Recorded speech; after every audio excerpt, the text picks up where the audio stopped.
My name's Terry Cravens, and I'm the trombone professor at USC. I'm also chair of the Department of Winds and Percussion, which has about 140 students, and we have 20 teachers.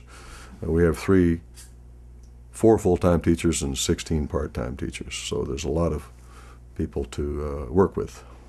Well, I started playing guitar when I was in the 5th grade for 2 years, and my brother was in the junior high band, and he came home one day and said the band director was interested in he had an instrument for me that he thought maybe I would like, and it turned out to be a trombone. So I went down there, and he showed me where B flat and E flat were on the trombone and put me in the band. So I had a little musical training with the guitar, but I pretty much learned by being thrown in the lake and told to swim out.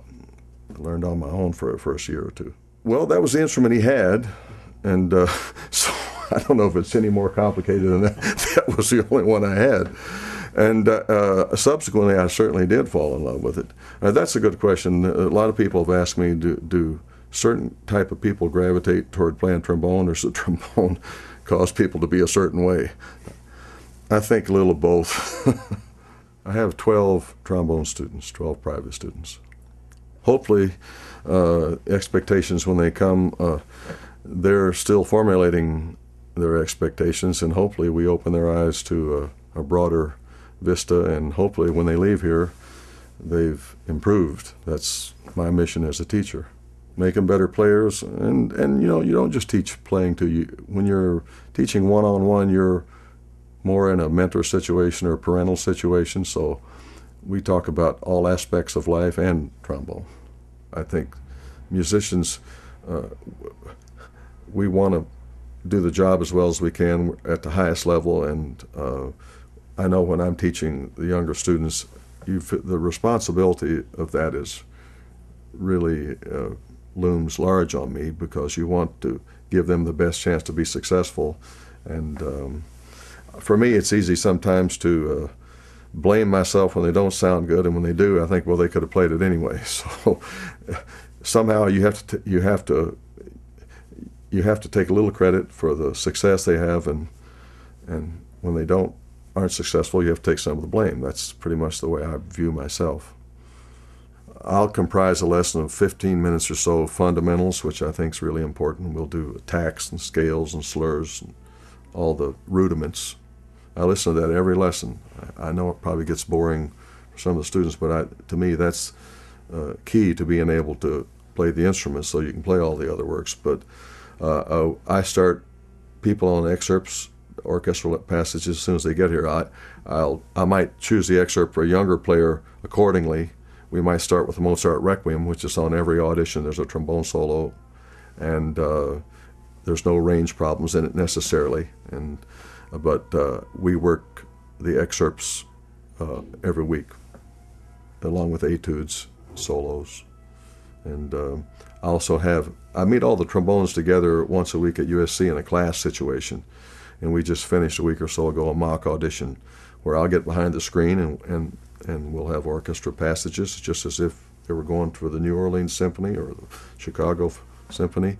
And I sit behind the screen and rank them and come out and see who wins, just like the real world. Let's say during the calisthenics part of it, I'll play.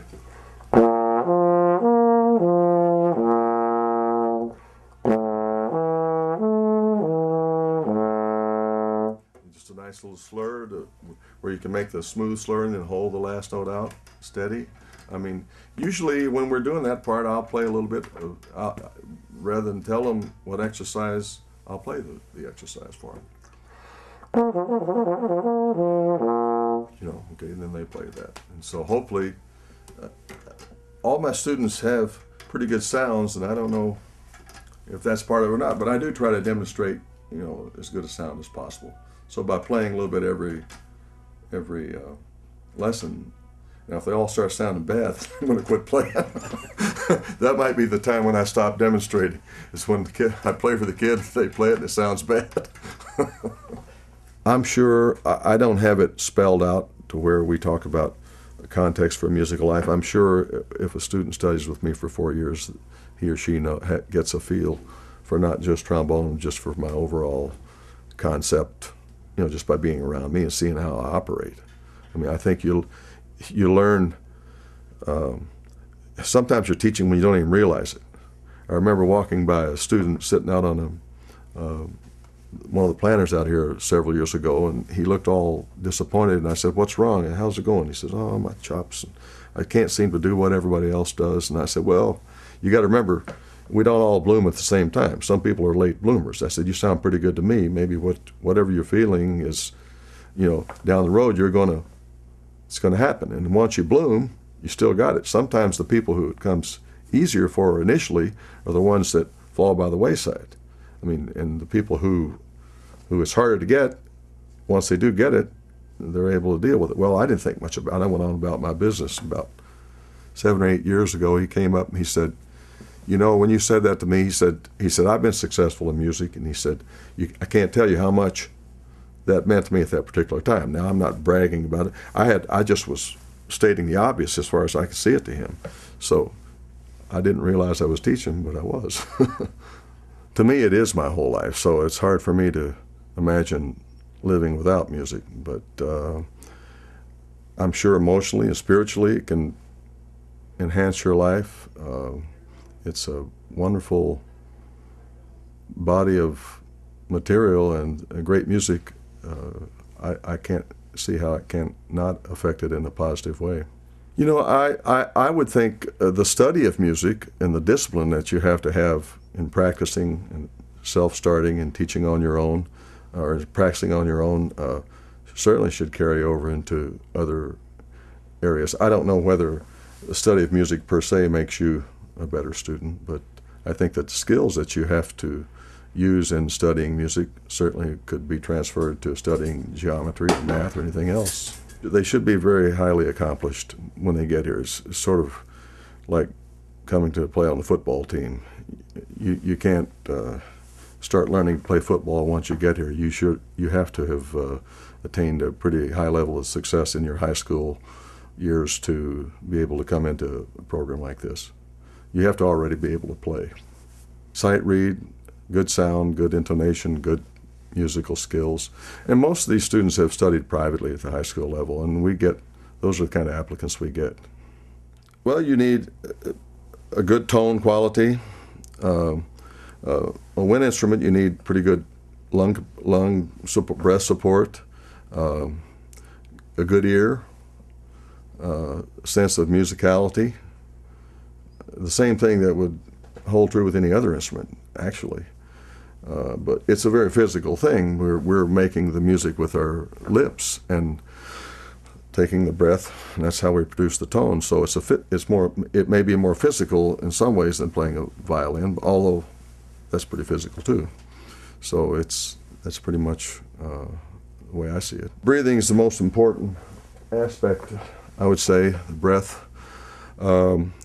I try to breathe, and I try to teach the students to breathe in a totally relaxed manner, and we teach them proper breathing techniques and how to blow the air out to basically play a musical sentence, as opposed. It's not that much different from breathing to talk. You just have to use a larger amount of air sometimes when playing a brass instrument, but you have the phrase in your mind, and you take the breath accordingly to meter it out over whatever musical passage you're going to play, and that's how it works. I have a list of breathing exercises written down. I usually will have the student just lie on their back on the floor and just breathe naturally, because we all know how to breathe, and you already know how to do it correctly. And just to study your sensations while you're lying there breathing involuntarily, and then to gradually increase the size of the breath and increase it until you fill up totally, then exhale completely, and you by doing that, you sense the proper sensations in breathing. It's that simple for me. I don't list all the muscles and all the names of all it's basically, when you inhale, you get large, and when you blow out, you get small. It's about that simple for me. There is a basic a picture book, I'm sure, as it were, but I've seen all kinds of different ways of playing. There's the standard thing is pretty much right in the middle, with it symmetrical on both sides, but I've seen people play with that. Well, I haven't seen anybody blowing out their ear yet, but if it sounds good to me, when a student comes to me, if it sounds good and they can do everything that I wouldn't dare change anything. But if they're having trouble doing something, then I might talk about trying to make your embouchure look more traditional. But there's no one way to do it. I think my full-time job is teaching. I spend probably, I haven't even calculated the hours. I think I'm maybe 50-50 or 60-40. I play all the time. I play a lot with the opera, and I play with the Pasadena Symphony and the Master Chorale here, and I've performed extra with the Los Angeles Philharmonic for the last 31 years. I've done some studio playing, so I've done some musical show playing. I played 300 shows of Phantom of the Opera. So I think it's probably 50-50 or 60-40 as teacher versus playing. I'd say 2 full-time jobs, absolutely. Well, to work like that, we obviously have to love what we're doing, and I think you start out playing music, it's totally fun when you're young, and I worked on a construction job during my high school years in the summer. My father was in the construction business, and when I started getting paid to play the trombone, it seemed like a much better way to do it for me. And so I don't know, I love doing it, and I've always done it, and I can't see myself not doing it. So it's a way of life as opposed to a job. It's not just a job. And I think a lot of musicians, that's good and bad. Sometimes we get so wrapped up in it that we can't separate it from our own personality. If it goes bad, we feel like we're not worth anything. Sometimes it doesn't go as well as others. But hopefully we try to keep our worst day where it's passable. But it's a complicated subject. We're pretty much wrapped up in it totally. And so I think that's how I'm able to do it, teach all day and play all night. Well, I think you need to be in good shape. I think working out is really important, and walking and keeping your wind prowess up to par is certainly important on playing a trombone or a brass instrument, and I think it's also important to have a hobby to where you're not, I mean, every a few days, whenever I get a chance, I go out to the golf course, and I don't think about it at all when I'm out there. So I think that's important. That's my only real relief from it, but I do feel like you have to stay in good physical shape, and that's why I try to get to the gym 2 or 3 times a week and do some weights and do some walking. And whenever we play golf, we always try to walk. So that keeps me in good shape, and hopefully I can apply that to the trombone.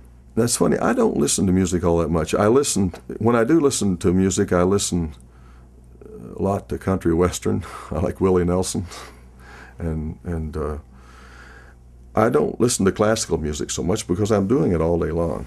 It's not that I don't like it, but I'll listen to something if I have a chance to hear something we've played, and I'll listen to it to see how it sounded and to try to do it better the next time. But I wouldn't say I listen to it for fun, no.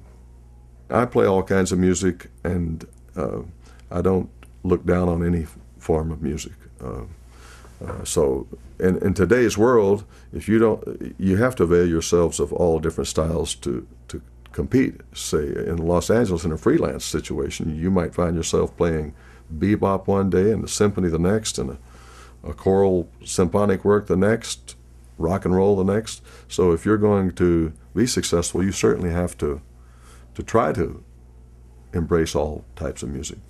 Obviously, high notes and low notes. First player plays the high notes. I have this theory that the third player can play longer. You see a lot of gray-haired third players.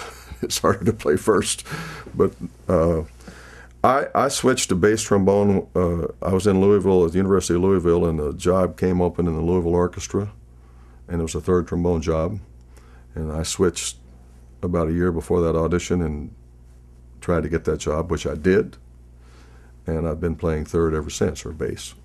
So the first trombone player has to lead the section, has a responsibility for the section and how the whole thing sounds. And if something's going wrong, it's his or her job to make sure we are presenting our best sound to the conductor.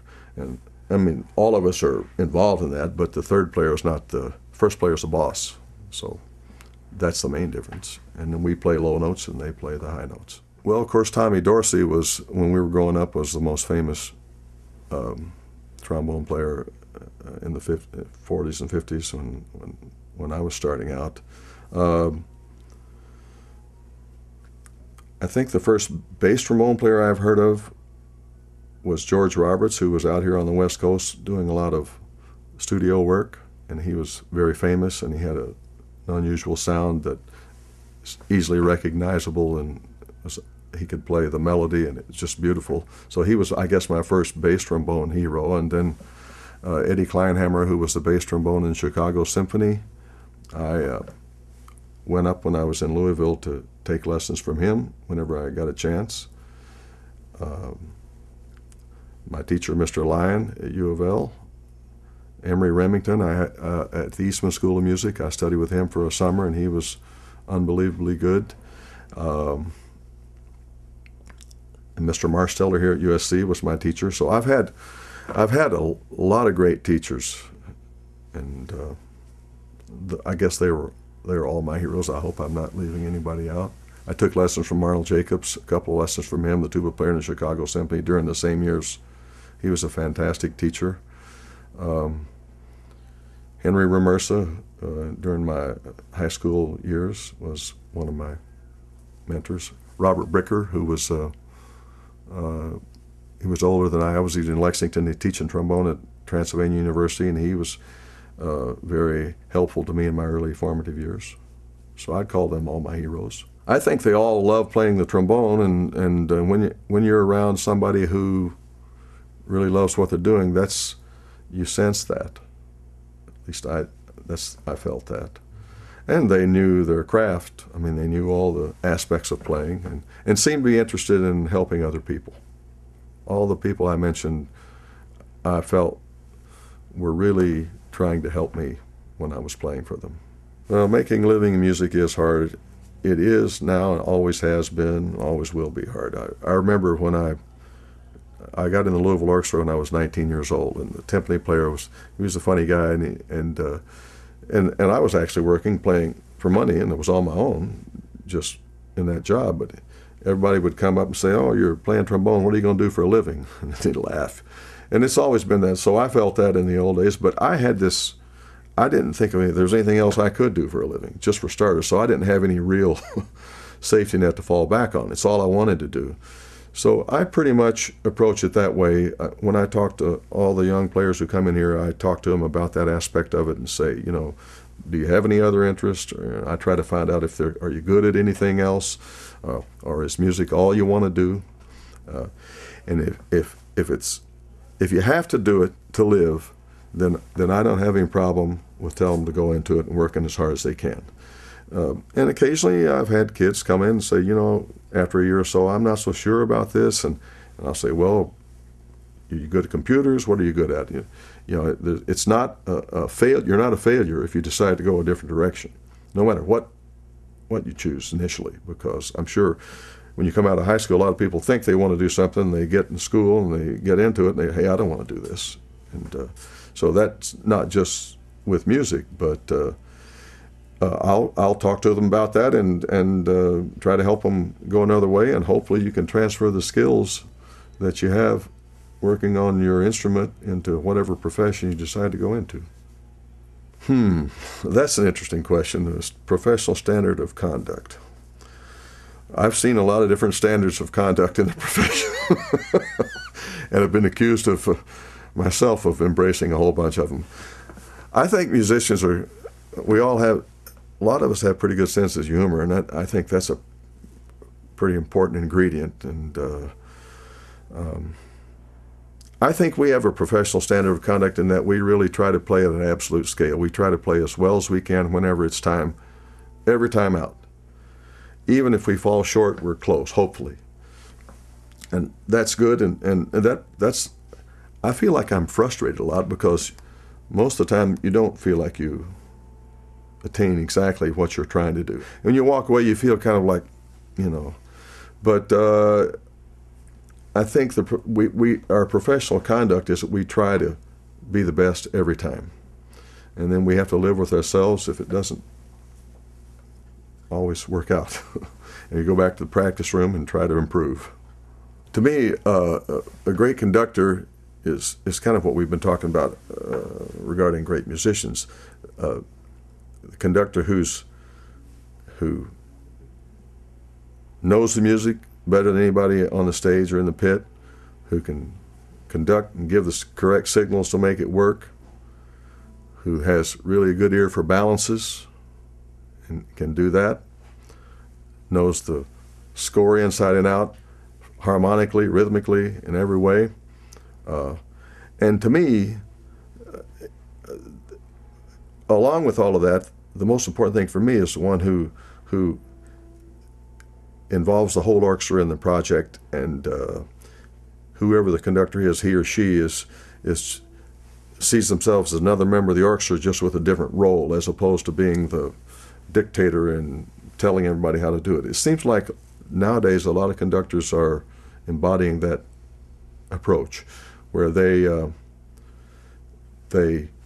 try to make the players feel good about what they're doing, and franchise everybody. And to me, that's very important to me at my stage of the game. And conductors like that, I think, absolutely get the maximum out of all the players, because the players want to play well, and when you provide that kind of morale, in addition to all the expertise, that's when the concerts can be great. I can start naming them. Dan Lewis, who conducted here at USC, was one of my favorite conductors. Eric Leinsdorf, I played with him at the LA Phil and made a record with him. We did a direct disc album about 30 years ago, no splices. We did a Wagner album when we had to play the whole take, and he was amazing. George Schulte, with whom I played in the Vienna Philharmonic. Istvan Kertész, I worked with when I was in Austria on the Mozart Requiem. George Mestre in the Pasadena Symphony. James Conlon, Kent Nagano, who I played with in the opera orchestra. Also, is Placido Domingo, who is managing the opera, who is the executive director, conducts us quite a bit. And in his own way, he's great, because he has such a feel for the music that it's always a very musical experience. So I put him in there. As soon as I leave somebody out, I'm going to be crucified here, right? But well, if those people are certainly have been made an impression on me. I think a great conductor helps you play your best, and if you're in the right frame of mind and you feel like playing, and all of this is right, absolutely. I think it'd be very difficult to have absolutely great performance without a great conductor. All 4 Brahms symphonies, Strauss tone poems, Wagner, anything he wrote. I guess I would say, to me, I would listen to the end of Der Rosenkavalier. As far as I'm concerned, that's the culmination of Western music, the end of that opera.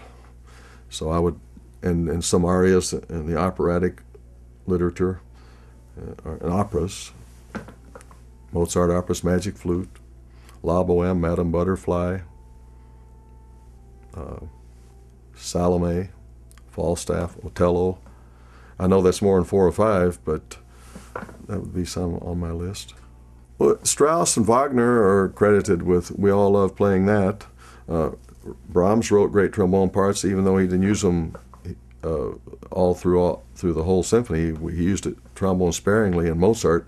But when they did use it, they were wonderful, nice, beautiful chorales when the whole orchestra cuts out and the trombones are playing by themselves. So that's beautiful for different reasons. Strauss and Wagner is a little bit more trombonistic and bombastic, and most of the audition literature comes from a lot of their works. I'd say those are great trombone composers. Well, you got to be totally prepared because it's very competitive nowadays. For any good job, you'll have 100 people show up, and there's one winner. So the odds are pretty tough. So you have to be prepared, and it's sort of like training for a prize fight. I've never trained for a prize fight, but I think you live with your trombone day and night, and you have to practice those excerpts to where they're second nature, where you can play them a little faster, a little slower. If they ask you to play it again a different way, that you're able to be flexible to do that. And you have about 10 minutes to be able to, in that 10 minutes, demonstrate that you've got total command of your instrument and on all these passages, and that you've played them all a million times is key. And that's what's hard for a younger player who's hasn't had as much orchestral experience. They might have great chops, but a committee can discern whether they played them with an orchestra or not. So even though you haven't, you sort of have to be able to fool them into thinking you have. And if you had more experience, I think that stands in your stead pretty well. So it's very difficult. It's kind of like the equivalent of passing the bar exam for a lawyer. You go through music school, but you have to pass your musical bar exam, which would be an audition, whether it be for a symphony orchestra or a college teaching job or any other situation. You control your nerves by being prepared, and in the time that you are preparing before the event itself. I practice performing. You might be practicing your excerpts, and okay, the last part of your hour that you're working there, okay, I'm going to give myself a practice audition and make believe that the committee's there. I've actually gotten more nervous in those situations than I have when I've been on the actual audition, because sometimes when people listen to you, I get a kind of a little stimulus, which helps me to do it. So you do it cold turkey like that, or you can play your audition into a tape recorder. Don't stop. Or you can get your friends around. This is what I advise all the people to do, the students who are getting ready to take an audition.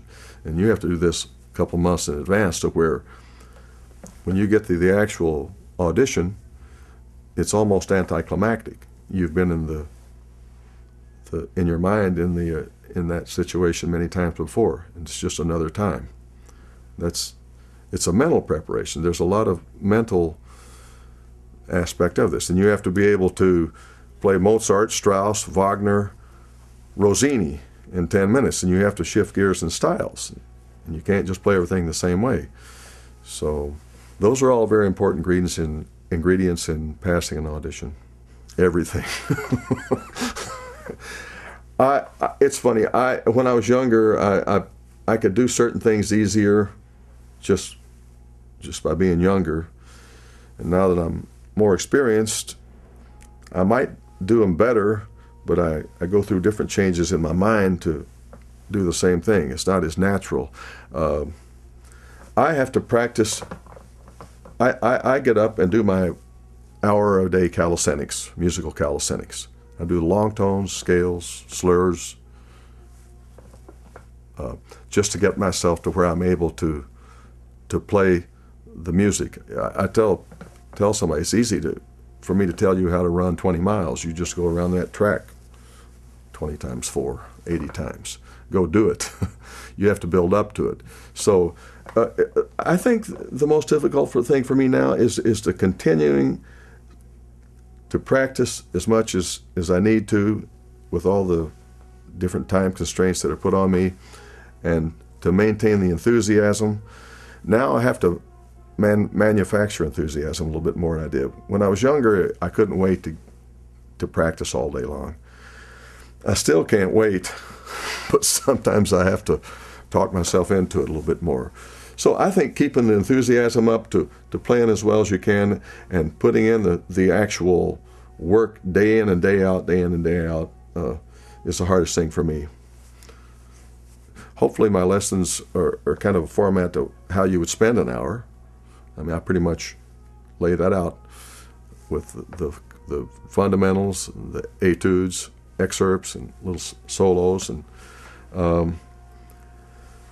and I talk to them about for example, if they're playing a passage and they're struggling with one part of it or another part of it, rather than just playing the passage all the way through every time and hope that you're going to get it, is to isolate the problem and slow it down and maybe make little etudes around that particular problem and then put it back in context and try to do it, as opposed to just running through it every time. I mean, that seems obvious to me.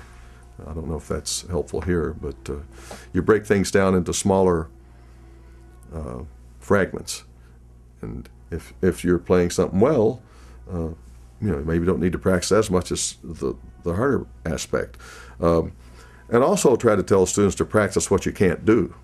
I mean, if you're practicing, a lot of times they get out here and they're practicing to perform for the kids. And if you're playing everything that you can play, you're performing, you're not practicing. And if you're sounding good, when you're practicing too much of the time, you might not be practicing the right stuff. So I try to emphasize practice what's difficult, and hopefully it won't be difficult. So that's an interesting thing. I have to work on myself to not noodle. You practice that you don't just play random notes without first thinking it before you play it. Is that what you're talking about? Ideally, you don't ever play a note unless you think it first and you've got a reason for playing it. Now, have we all played a passage, then beep, beep, boop, boop on the end of it? I'm sure we have. But I find when I'm able to control myself in a practice session of my own, where I don't play something unless I'm ready to play it, and I'm thinking it through before I play it, and hearing it in my mind before I play it, that really helps me when I do that. Maybe I should dye my hair. I don't know. Sometimes I think they look back there and see gray hair and they get a little, But I just try to play the part as well as I can, and hopefully it's, I mean, and that's an interesting question, because we all worry about, are we playing too long, or when should we quit? I'm 66 years old right now, and I feel like I want to keep going. But do you have doubts sometimes as to whether you're doing it up to the level that you? That's a hard problem. There was an interesting story about that. It's hard to know yourself. One of our colleagues, I'm not going to mention any names, we were talking about the same subject, and he's talking to a bunch of guys in the locker room, and he said, apropos of not playing too long, he says, guys, I sure hope when I get to that point that you'll be friends enough to tell me, you'll be honest with me. And there was a little silence, and one of the trombone players says, "It's time." I mean, he was joking, but it gave me goosebumps. I mean, I don't know. It's, if you're a baseball player and you're throwing the ball up the plate 65 miles an hour and they're knocking it over it's a little, So that's a hard one to answer. I don't know the real answer to that.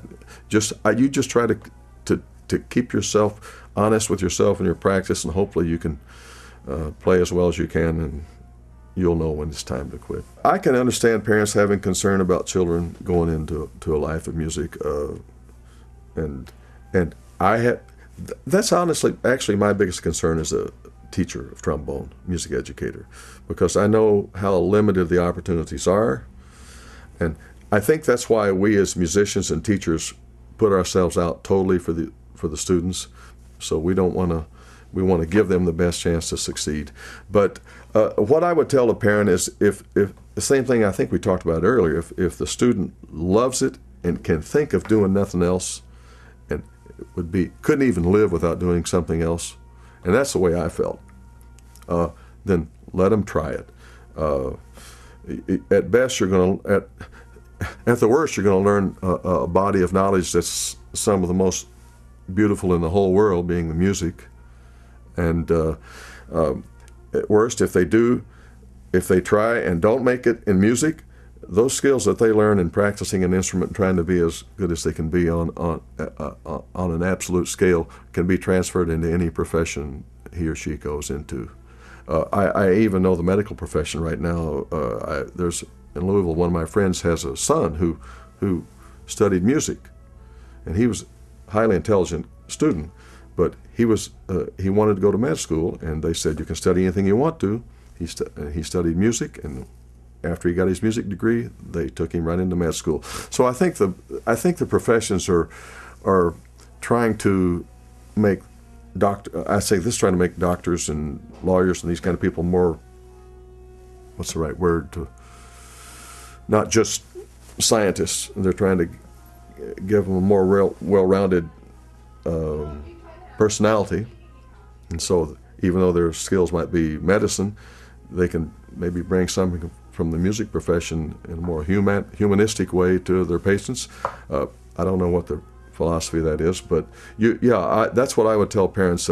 If a student's undecided or not sure, to make sure you tell the student that, hey, you're not a failure just because you started to go into. That's what I've had to do a few times. That you're not failing just because you decided to change majors. A lot of times they're even afraid to tell you as your teacher, and I really try to reach out to them. Look, you may be owning the orchestra we're playing in someday. You never know. So you don't look at it as a failure. That it's a different direction, and you bring the same effort into whatever you go into, and you'll be successful no matter what That's what I tell parents. I mean, I cannot tell a parent that there's a pot of gold at the end of this rainbow. After 4 years, you're going to go to USC and can get a job, or 6 years. Most students are going finishing their master's right now.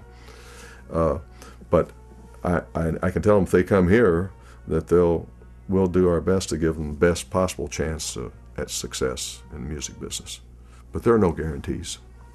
Well, I think we've touched on a lot of it up through the rest of this interview. As far as advice I'd give young students, I'd tell them you have to live it, breathe it, and you have to practice day and night.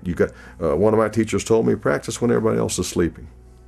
I used to do that, and I'd be practicing 1 or 2 in the morning if for some reason I couldn't do it during the day, or get up at 5 in the morning and practice. And we did that. And they have to. I tell them that you the same thing. There are no guarantees here.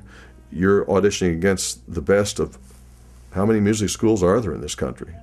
And you're auditioning, and not only that, you're auditioning against people who've been out of school for the last 10, 15 years who are still trying, or people wanting to just change from one orchestra to the next. So it's a very difficult road to hoe, and you have to want to do it beyond anything else in your life to even have a chance, and you have to realize that if for some reason you don't succeed at the end, that you're not a failure, that you might go into the music industry, you might go into recording techniques, or you can teach and play, or if you're in a big city, you always have a chance to play. I don't know what else I would tell them, but that I would just try to I give them all the odds. The odds are against it, but if you want to do it, and you do it, and you are successful, there's no better way in the world to make a living as far as I'm concerned. I wouldn't trade my situation here with what I'm doing and the playing I've been able to do my whole life with anybody in the world. I think it's absolutely important, and we have, and I think at USC we actually have a music industry program. I think maybe a lot of schools are going that way too. They can play their instrument and play in the ensembles and take music industry and learn about recording techniques and writing contracts and studios, and I think that's one of our strengths here. And being in Los Angeles, where genius is a dime a dozen in any field that you can think of, we have a real good opportunity here to avail ourselves in all aspects of the music industry. I think that's a very good program. Well, the main thing, it certainly teaches teamwork and citizenship, if that word still exists, how to interact with your colleagues, how to get along in an organization, how to interpersonal skills, not to mention all the myriad of musical skills you have to have. I think those reasons alone are good reason to have music in the schools.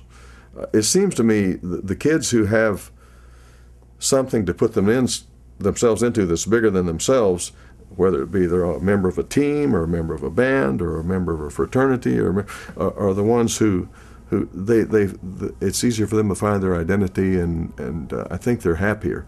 I think an ensemble, a musical ensemble, satisfies all of those desires. And then a creative, sure, they're playing music itself, and your creativity. Although I don't know how much creativity is.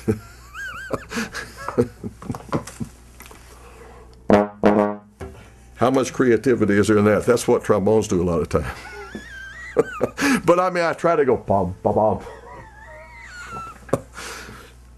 Well, this is a bass trombone. It's a Shire's bass trombone. I play the low notes on it, and I mean, you can play fast, or you can. A lot of times we play.